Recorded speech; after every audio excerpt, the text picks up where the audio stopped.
ওমানের বারকায় অবৈধভাবে আতশবাজি মজুদ রাখায় ৩ প্রবাসীকে গ্রেপ্তার করা হয়েছে। এ সময় ১৫০০-এর বেশি আতশবাজির বক্স জব্দ করে ওমান কাস্টমস।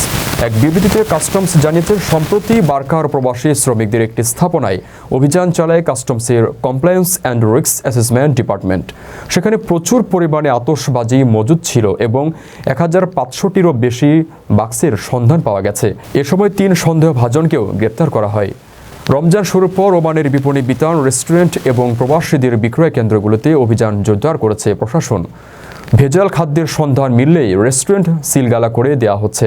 পাশাপাশি নিম্নমানের পণ্য এবং নিষিদ্ধ সামগ্রীর বিস্তার ঠেকাতে মাঠে সক্রিয় ভূমিকা রয়েছে পুলিশ ও প্রশাসনের বিভিন্ন ইউনিট। গেল সপ্তাহে মাত্র একদিনে সাবাইলে অভিযান চালিয়ে ১০০ কেজিরও বেশি অনিরাপদ এবং ভেজাল খাবার জব্দ করে আল দাখিলিয়ার খাদ্য নিরাপত্তা ও লাইসেন্স বিভাগ। এরপর তারা খাদ্য নিরাপত্তা নিশ্চিত করতে রেস্টুরেন্ট ও প্রতিষ্ঠান মালিকদের কঠোরভাবে স্বাস্থ্যবিধি মেনে চলার আহ্বান জানিয়েছে। ওমানের সেরা রেট দিচ্ছে বাংলাদেশি প্রতিষ্ঠান গালফ এক্সচেঞ্জ। প্রিয়জনকে টাকা পাঠাতে আজই আসুন আমাদের যে কোনো ব্রাঞ্চে অথবা কল করুন স্ক্রিনে দেয়া নাম্বারে। গালফ এক্সচেঞ্জ, বাংলাদেশিদের প্রিয় এক্সচেঞ্জ।